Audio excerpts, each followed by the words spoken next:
Let's talk about how Shakyamuni Buddha and Ma Kali are the same. So, Shakyamuni Buddha, one of the Buddhas, the historical Buddha, is what we usually refer to him as because most people think that there's one Buddha, but there's actually everybody can be and will be a Buddha in Buddhism. So, Shakyamuni Buddha, beneath the Bodhi tree, he decided, after going through his life of having all these pleasures as a young man, being in a kingdom who gave him everything that he wanted, and then transferring to being like, what is any of this? Like, does any of this matter? Is death a thing? How do I conquer death? How do I conquer my weaknesses? How do I become more than just somebody who is satisfied by this, or this? He eventually gets to the point, after going through periods of starving himself, of becoming someone who tries to live on the literal base amount of even calories that you have in your body, let alone other things. He realizes that enlightenment is very complex, and he makes a very detrimental decision. A good decision, but a very hard decision to come to the point of. And that's, he sits on this Bodhi tree and says, I'm going to reach enlightenment or I will die. And as he's sitting, against this tree, meditating, it's a long period of meditation. It is said that Mara, the tempter, kind of thinking of it as Satan if you want to, but a little bit different. Mara is more in the Eastern traditions. It's more the being who is kind of like the prime progenitor of Maya, or the one who controls it the most, or is able to use it the most for various means. So, as he's meditating against and under this Bodhi tree, Mara, comes at him with all these temptations. So in the story, it's, all these like really very beautiful or, sexy women. Mara puts these women in front of him. And they, it's often called Mara's daughters. And I think that actually happened, and we'll go to the fears after this, but I think that did actually happen. At the same time, when you are meditating below and against a tree, or just in general, and you start to get hungry or thirsty, you start to think that maybe a little water is justifiable. Maybe just a little bit of water, maybe a little bit of food to continue what I'm seeking, to continue my journey along this short path to what he assumed was his death. Maybe every single desire, everything that you want, when you start to really fade out and get close to death, you start thinking about maybe just a little bit of this, maybe a little bit of that. Maybe I can, think of all the ways I could satisfy myself instead of being in this meditation, instead of trying to conquer this great challenge. There's a number of ways I can satisfy myself. And through the mind, all these various desires come through. All these various, desire always starts as little tiny like fish hooks with little baits before it catches you. It's the reason why the Divine Mother, Ma Kali, she has all these arms and all these fingers as a skirt and as her dress in general.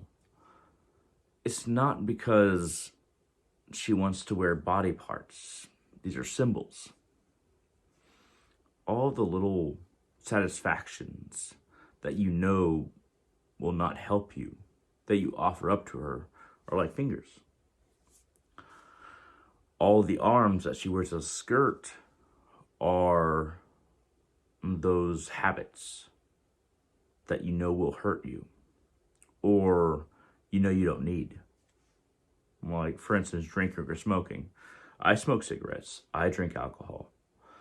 And every single arm that Ma Kali, has as a skirt are devotees severing off something like that. Or severing off envy, greed, what have you. Or even another, drinking, smoking, and sloth are kind of my sins, I guess you could say, but it's not quite that. But you know, every time you feel lazy and you just get rid of laziness, you chop off that action, and she wears it as a skirt. She's basically saying, it's kind of like when a mother puts a child's artwork on a fridge with a magnet. She's proud that we did that. Like, look what my son or daughter or what have you did, and she wears it on her own body. It was an action, it was an addiction, or it was a weakness that one of her children offered up and severed it from themselves. And she wears it in pride and honor because she is proud of us. So, in reference to Shakyamuni Buddha, the historical Buddha, we have Mara, which is very close to Maya. So we can kind of think of the equivalency there. But he's throwing all these possible desires at the Buddha. And the Buddha is thinking, maybe if I had a smoke, I'd feel a little bit better. Maybe if I ate a little bit, or drank a little bit of water, or even got up and walked out and, took fresh breezes into my lungs. All these like little things came into his mind. Maybe if I, forgot about this and tried it at a later date. All these things are coming into his mind, but none of them faze him. And when all the desires fail, then the fears come. And the fears are the other side of the coin. So Mara tries to threaten him with various, depictions of demons, all these demons he's throwing at him, trying to scare the Buddha. And what these demons represent is everything in relation to the pain of death of something that we figure is a part of ourselves.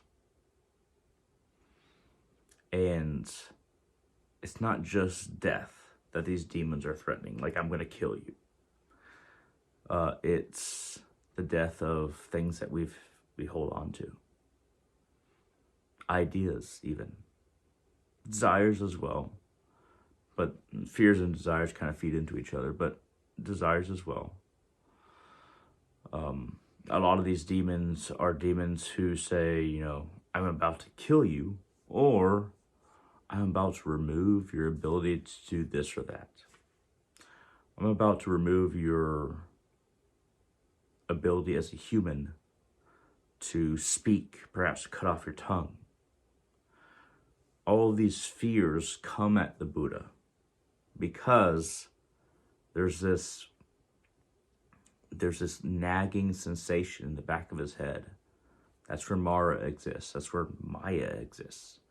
There's this nagging sensation that if I don't get up and do something else, if I don't relinquish the pledge that I have committed to, then I will be less than I was. Because we start attaching ourselves to what we enjoy, but also what we think we can't live without.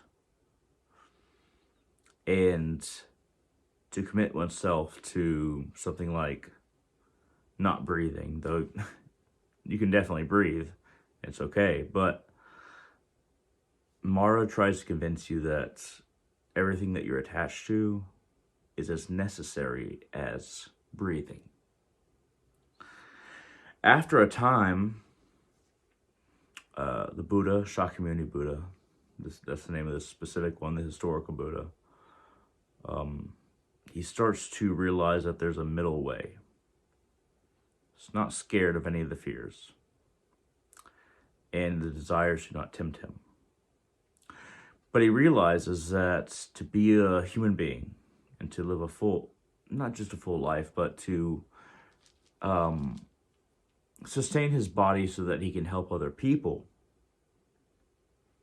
he has to eat more.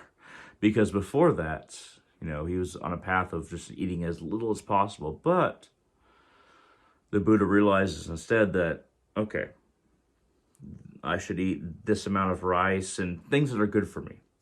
I should eat enough to not be like really shrunken and skinny like he was, but instead, healthy. Not eat too much or things that he doesn't need, but eat enough to allow his body to be healthy. And he transfers that to his spirituality as well. Not meditate too much, but meditate as much as I can to where my body remains healthy and I still engage with the world. And also, even compassion. You realize that there's a middle way. You help as much as you can, everybody that you can, but if somebody is harmful towards your compassion, then you have to figure out where you can either saw off that person from your existence or choose other people to help so that you can keep on helping people so that individuals aren't parasites or don't harm you or don't kill you. And there's a number of different layers to the middle way, but it's basically moderation in all things and not helping somebody to the extent that they will kill you because of your help, which is something that a lot of people don't understand about the middle way. But, eating the right things, eating just enough, meditating the right amount, and even something as basic as not embracing the envy that comes with seeing people with other things, or, jealousy, or allowing oneself to have a certain degree of anger, but not become angry. A certain degree of happiness, but not become completely happy or joyous. Everything, the medium. That is the middle way in its most basic form. And for all those Ma Kali worshippers like myself, I can't tell you how happy she is when you cut off something that you don't need from your life, and she just wears it as like that is, it's almost like making a macaroni necklace for a goddess. When you're like, I don't need this, I offer it up to you, Ma Kali. And she wears it. She's like, isn't this great? This action that my son, my daughter stopped doing, they cut it off from themselves. I'm gonna wear it. And there's certain ways that the historical Buddha, Shakyamuni Buddha, and Ma Kali are similar, and I think that it's often overlooked that they're extremely similar, because they don't ask you to do things that will actually hurt you. They only want you to benefit in your spiritual and societal progress. That's what they want. That's what every, I guess you can say, like, good or virtuous God or spirit or Buddha wants, is for you to just progress. You don't have to hurt yourself or give up anything that's gonna actually hurt you. They want you to be in a milder state to where you can see yourself. And some of these extreme things that deaden us too much, or heighten us too much, or indulge us too much, some of these things can be cut off. And Ma Kali and the Buddhas are so proud when we do that. We might not hear them, and they might not have a whole lot of things to brag to, but the universe, I suppose, but they are proud of us when we do this. And we can be proud of ourselves as well. At any rate, thank you very much for watching. I hope this has been interesting. If you have any questions, comments, concerns, shoot them down in the comment section below on YouTube or wherever you find this video. Anybody can share this video wherever they like, as long as they give me credit.